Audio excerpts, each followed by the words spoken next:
আজিৰ পৰা আৰম্ভ পবিত্ৰ শাওণ মাহ আৰু শাওণ মাহৰ মহত্ব কিমান, জপ তপ আৰু দানৰ কিমান গুণ আছে, বিশেষ গুণ আছে, এই সকলোবোৰ আজিৰ এই কাহিনীটোৰ জৰিয়তে আপোনালোকে জানিবলৈ পাব। তেনেহ'লে আহক আমি কাহিনীটো আৰম্ভ কৰোঁ।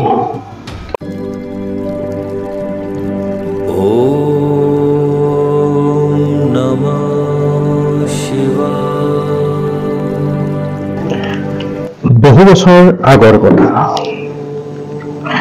এখন গাঁৱত এগৰাকী মহিলাই নিজৰ পুতেকৰ লগত বাস কৰিছিল। এদিন মাকে মনতে ভাবিলে যে তেওঁৰ পুত্ৰ এতিয়া বিবাহৰ যোগ্য হ'ল, এতিয়া তেওঁ নিজৰ ল'ৰাৰ বাবে ছোৱালী আনিব লাগে। আৰু কিছুদিন পিছত মাকে পুতেকৰ বিয়া এগৰাকী ধুনীয়া কন্যাৰ লগত কৰোৱালে আৰু বোৱাৰীগৰাকীও অত্যন্ত সংস্কাৰী আছিল। নতুন বোৱাৰীয়ে সদায় সোনকালে উঠি ঘৰ দুৱাৰ চাফ চিকুণ কৰি স্নান কৰি শিৱক নিজৰ ঘৰতে পূজা কৰিছিল। বিয়াৰ কিছুদিন পিছতে শাওণ মাহ আৰম্ভ হ'ল। বোৱাৰীজনী আকৌ যিহেতু মহাদেৱৰ পৰম ভক্ত আছিল, তাই এই শাওণ মাহত শিৱ মন্দিৰলৈ গৈ শিৱলিংগত জল অৰ্পণ কৰিব। বোৱাৰীয়ে এই কথাখিনি ভাবি আৰু এই কথাখিনি শাহুৱেকক ক'লে।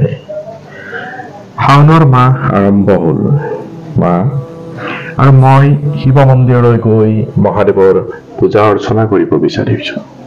কিন্তু শাহু মাকে বোৱাৰীয়েকক বাধা দি ক'লে, তুমি শিৱক পূজা কৰিবলৈ কিয় মন্দিৰলৈ যাব লাগে? সময় নষ্ট কৰি মন্দিৰলৈ যোৱাতকৈ তুমি ঘৰতে শিৱক পূজা কৰা, পূজা অৰ্চনা কৰা, ঘৰৰ সকলো কামো হ'ব আৰু শিৱৰ পূজাও হ'ব। শাহু মাকৰ কথা শুনি বোৱাৰীয়ে কিছু উদাস হ'ল, কিন্তু একো ক'ব নোৱাৰিলে। বোৱাৰীয়েকে উদাস মনেৰে ঘৰৰ কাম বন কৰাত ব্যস্ত হৈ পৰিল। সিদিনা তাই একো খাদ্য গ্ৰহণ নকৰিলে, আনকি পানীও। পিছদিনা ঘৰৰ পৰা কিছু আঁতৰৰ পুখুৰী এটাৰ পৰা পানী আনিবলৈ গ'ল। তেতিয়া তাই বাটত দেখা পালে গাঁৱৰ দুজনীমান ছোৱালীয়ে পূজা অৰ্চনা কৰিবলৈ মন্দিৰৰ ফালে আগুৱাই আহিছে। তেতিয়া বোৱাৰীয়েকে সেই ছোৱালী কেইজনীক মাত দিলে আৰু সুধিলে, তোমালোক কোনফালে যোৱা?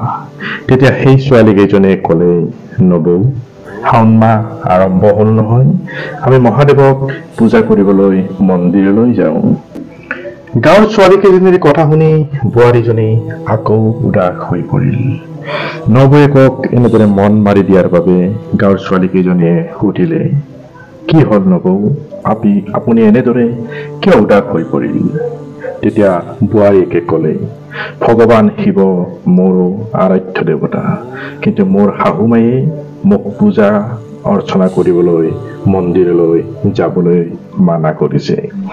বোৱাৰীয়েকৰ কথা শুনি গাঁৱৰ ছোৱালী কেইজনে ক'লে, নবৌ, আপুনি চিন্তা নকৰিব, আপুনি প্ৰতিদিনে এই সময়তে পানী নিবলৈ আহিব আৰু আমাৰ লগত মন্দিৰলৈ গৈ ভগৱান শিৱৰ পূজা অৰ্চনা কৰি তেওঁক জল অৰ্পণ কৰিব। কিন্তু তেতিয়া বোৱাৰীয়ে ক'লে, মোৰ ওচৰত যে পূজা অৰ্চনা কৰা সামগ্ৰী একোৱেই নাই, আৰু ঘৰৰ পৰা আনিলে শাহু মায়ে সকলো গম পাব। নবৌয়েকৰ কথা শুনি গাঁৱৰ ছোৱালী কেইজনে ক'লে, কোনো কথা নাই নবৌ, আপুনি আমাৰ পূজা সামগ্ৰীৰ পৰাই মহাদেৱক পূজা অৰ্চনা কৰিব। ছোৱালী কেইজনীৰ কথা শুনি নবৌয়েক বহু আনন্দিত হ'ল আৰু সদায়ে পানী অনা চলেৰে গাঁৱৰ ছোৱালী কেইজনীৰ লগত মন্দিৰলৈ যাবলৈ ধৰিলে। আৰু মন্দিৰলৈ গৈ তাই মহাদেৱক পূজা অৰ্চনা কৰে আৰু লিংগত জল অৰ্পণ কৰি ভক্তিভাৱেৰে ভোলানাথক পূজা কৰি আৰু শাহুৱেকৰ পৰা যে এই কথাবোৰ লুকুৱাই ৰাখিছে, সেই কথাৰ বাবেও ক্ষমা বিচাৰে আৰাধ্য দেৱতা মহাদেৱৰ ওচৰত। এইদৰে এদিন দুদিনকৈ শাওণ মাহ শেষৰ দিন পৰিল। তেতিয়া তাই ভাবিলে, সম্পূৰ্ণ শাওণ মাহটো মই এই ছোৱালীকেইজনীৰ পূজা সামগ্ৰীৰ দ্বাৰাই পূজা কৰিলো। আজিতো মই মোৰ কিবা এটা ভোলানাথক অৰ্পণ কৰিব লাগে। এনে ভাবি তাই নিজৰ নাকৰ পৰা সোণৰ নাক পুলি খুলি আনি ধুলে আৰু তাকে শিৱলিংগত অৰ্পণ কৰিলে আৰু পূজা কৰি ঘৰলৈ আহিল। ঘৰলৈ আহি তাই নিজৰ শাহুমাকৰ পৰা আঁতৰি আঁতৰি ফুৰিছিল, কিয়নো তাই জানিছিল যে শাহুমাকে যেতিয়া নাকত নাকফুলি দেখা নাপাব তেতিয়া নিশ্চয় সুধিব, তোমাৰ নাকফুলি কি হ'ল? এনেদৰে দিনটো গৈ গৈ আবেলি হ'ল, কিন্তু সেই সময়ত শাহুমাকৰ দৃষ্টি বোৱাৰীয়েকৰ মুখমণ্ডলত পৰিল আৰু তাইৰ নাকৰ নাকফুলি দেখা নাপাই বোৱাৰীক শাহুমাকে সুধিলে, তোমাৰ নাকফুলি কি হ'ল? তেতিয়া তাই ক'লে, মা, মই নাজানো কি হ'ল, কাম কৰি থাকোঁতে ক'ৰবাত পৰিল চাগে। তেতিয়া শাহুমাকে ক'লে, ঠিক আছে তেনেহ'লে এতিয়া তুমি কোৱা, তুমি আজি ক'ত ক'ত গৈছিলা? তালৈকৈ গৈ আমি নাকফুলি বিচাৰিম। শাহুমাকৰ কথা শুনি বোৱাৰীয়েকে ক'লে, মা, মই পুৱা পানী আনিবলৈ গৈছিলো আৰু তেতিয়ালৈকে মোৰ নাকত নাকফুলি আছিল। তাৰপিছত মই ঘৰৰ পাছফালে ঘৰৰ বেৰত ঘৰৰ লদা লগাইছিলো, অৰ্থাৎ বেৰ মুচিছিলো। শাহুমাকে ক'লে, ব'লা তেনেহ'লে আমি তালৈকে যাওঁ। শাহু বোৱাৰী দুয়ো গৈ ঘৰৰ পিছফাল পালেগৈ, য'ত বোৱাৰীয়েকে গোবৰৰ লদা লগাই বেৰ মুচিছিল। ঘৰৰ পিছফালে গৈ শাহুমাকে বোৱাৰীয়েকক ক'লে, এই লদাবোৰ আমি এতিয়া ভাঙি ভাঙি চাম। আৰু লদাবোৰ ভঙাত এটা লদাৰ পৰা এটা নাকফুলি ওলাল। তেতিয়া শাহুমাকে ক'লে, আৰু ভাঙাচোন। আৰু এনেকৈ কিছু লদা ভঙাত প্ৰতিটো লদাৰ পৰা একপাত নাকফুলি পাবলৈ ধৰিলে। শাহুমাকে যিমান গোবৰৰ লদা ভাঙি গৈছিল, সকলোবোৰ গোবৰৰ লদাৰ পৰা এটা এটা সোণৰ নাকফুলি ওলাই যাবলৈ ধৰিলে। এনে হোৱা দেখা পাই শাহুমাকে বোৱাৰীৰ ফালৈ চাই ৰ'ল আৰু ক'লে, এয়া কি হৈছে বোৱাৰী? তেতিয়া বোৱাৰীকে শাহুমাকৰ ওচৰত ক্ষমা বিচাৰি সকলো কথা বিৱৰি ক'লে আৰু ক'লে, এয়া ভগৱান শিৱৰ আশীৰ্বাদ হয়।